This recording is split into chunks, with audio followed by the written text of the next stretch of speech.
अब मैं आपको पाकिस्तान की मिस इन्फॉर्मेशन कैंपेन के बारे में अवगत कराऊंगी। पहला, पाकिस्तान ने यह क्लेम किया कि उसने अपने JF-17 से हमारे S-400 व ब्रह्मोस मिसाइल बेस को नुकसान पहुंचाया, जो कि बिल्कुल गलत है। दूसरा, उसका यह भी मिस इन्फॉर्मेशन कैंपेन था कि हमारी एयरफील्ड्स जो कि सिरसा, जम्मू, पठानकोट, बठिंडा, नलिया और भुज में है, ये उसका मिस इन्फॉर्मेशन भी बहुत गलत है।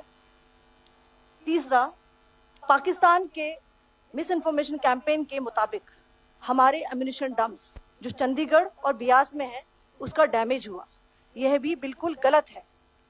हमने आपको मॉर्निंग ब्रीफिंग में बताया था विद फैक्ट्स एंड फिगर के साथ कि ये सारी चीजें बिल्कुल सही सलामत है।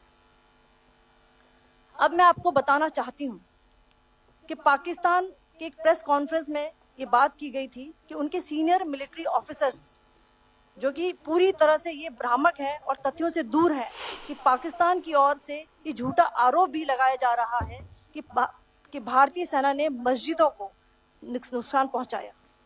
मैं इससे बिल्कुल स्पष्ट करना चाहती हूं कि India is a secular nation और हमारी सेना भारत के कॉन्स्टिट्यूशनल वैल्यूज की एक बहुत प्यारी झलक है।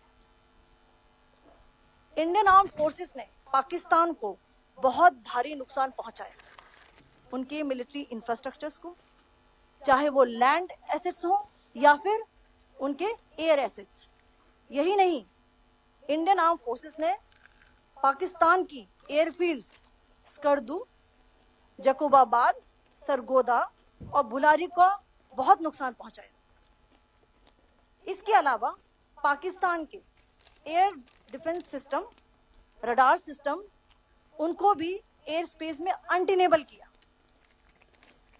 यह भी बताना चाहती हूँ कि लाइन ऑफ कंट्रोल के पास पाकिस्तान के command and control, logistic installations और उनके मिलिट्री इंफ्रास्ट्रक्चर्स, मिलिट्री पर्सनल्स का इतना भारी नुकसान हुआ कि पाकिस्तान की ऑफेंसिव व डिफेंसिव कैपेबिलिटी को नष्ट कर दिया गया।